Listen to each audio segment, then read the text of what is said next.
Dans cette présentation, je souhaite aborder une question qui est rarement explicitée lorsque l'on compare les théories scientifiques. Nous comparons généralement les modèles en fonction de leur précision avec les observations.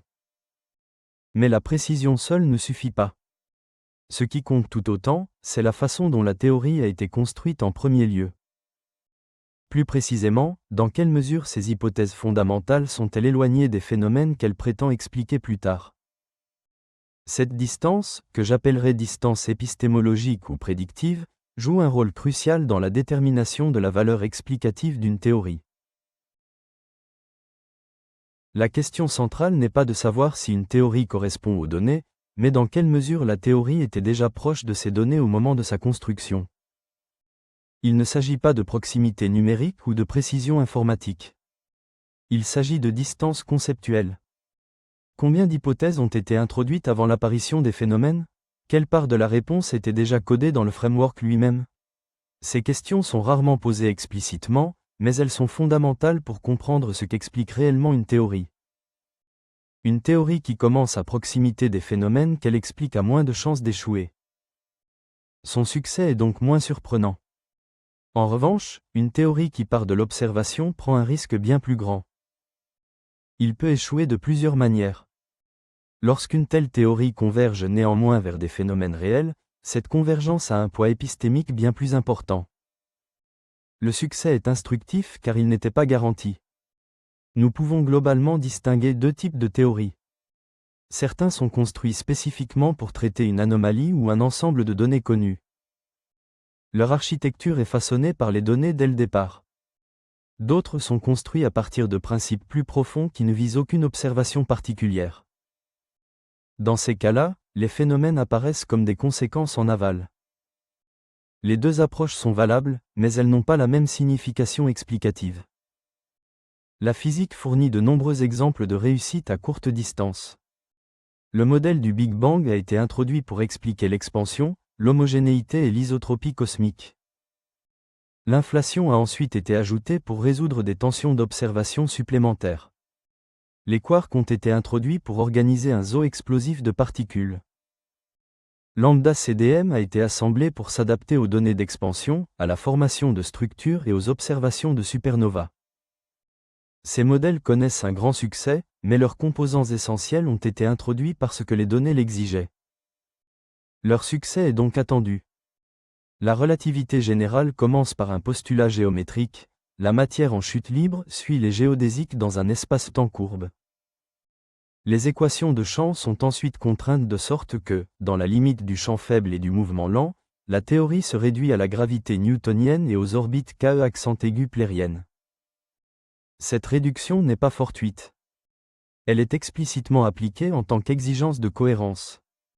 En conséquence, le mouvement planétaire est très proche de la construction de la théorie. Cela a une conséquence importante. L'accord avec la gravité newtonienne dans le système solaire n'est pas une prédiction très surprenante de la relativité générale. C'est une condition aux limites. Le succès de GR dans la gravité en champ faible est réel et impressionnant, mais épistémologiquement il se situe à courte distance des phénomènes qui l'expliquent. La théorie a été conçue pour y réussir. L'univers hypergéométrique part d'une couche conceptuelle complètement différente. Cela ne commence pas par la géométrie de l'espace-temps, la courbure, les géodésiques ou les forces gravitationnelles classiques. Aucun de ces concepts n'est supposé au départ. Au lieu de cela, OU est construit à partir de principes microphysiques initialement déconnectés des observations astronomiques.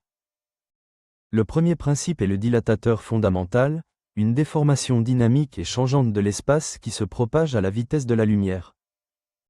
Ce n'est pas une métrique choisie pour ajuster les trajectoires, mais une entité physique dont la propagation et les interférences génèrent des interactions efficaces. Le deuxième principe est le principe lagrangien quantique, ou QLP, qui est imposé pour empêcher les particules de se dissiper simplement en existant. C'est une exigence de stabilité au niveau quantique, pas une hypothèse gravitationnelle. À aucun moment dans la construction de OU il n'est nécessaire de récupérer la loi du carré inverse de Newton, d'exister des orbites KE accent aigu plériennes ou d'apparaître une phénoménologie gravitationnelle classique. Ces caractéristiques ne sont pas imposées en tant que conditions aux limites ou exigences de réglage. On laisse la théorie échouer complètement au niveau classique. Malgré cela, lorsque la loi d'interaction dérivée du dilatateur fondamental et du QLP est écrite, la limite newtonienne apparaît par simple inspection. Cela apparaît comme un comportement limitant de la force elle-même.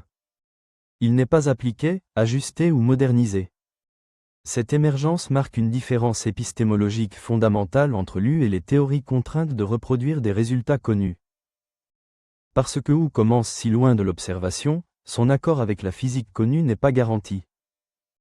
Cela n'aurait pu produire aucun comportement en carré inverse, aucune orbite fermée, aucun mouvement stable à deux corps ou des effets séculaires extrêmement incorrects. L'espace de l'échec est énorme. C'est ce qui donne toute son importance à sa convergence éventuelle.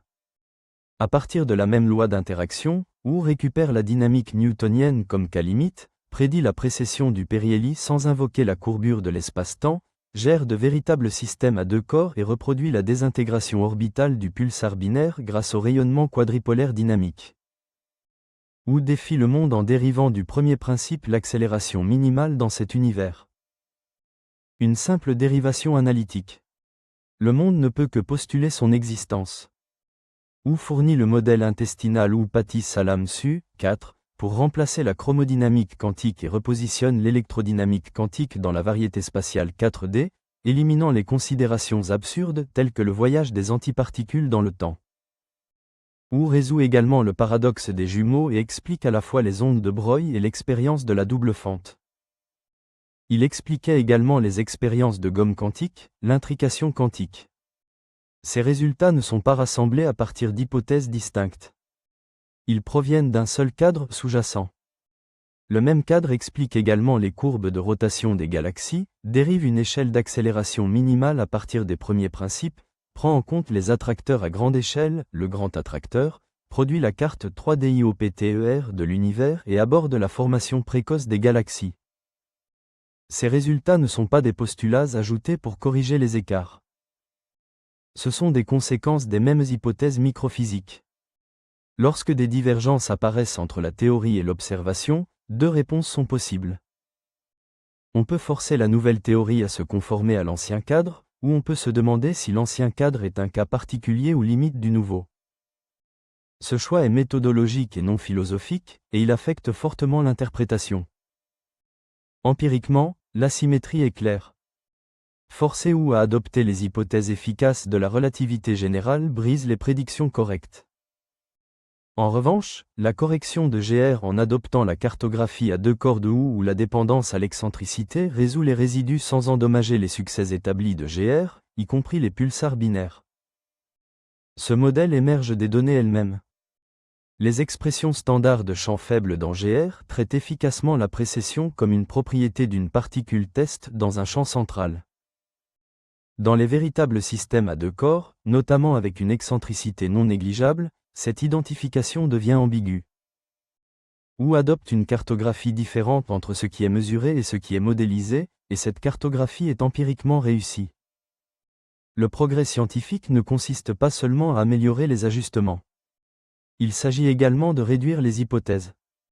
Un modèle peut parfaitement s'adapter aux données tout en expliquant très peu de choses si la structure y était déjà intégrée.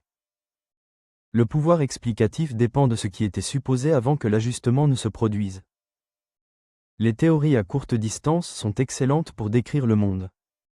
Les théories à distance visent à expliquer pourquoi le monde est tel qu'il est. Cette distinction ne détermine pas la vérité, mais elle détermine la profondeur explicative. Dernière pensée. Le pari derrière U. La science progresse non seulement en ajoutant des paramètres, mais aussi en réduisant les hypothèses. Une théorie qui part de l'observation peut décrire la réalité.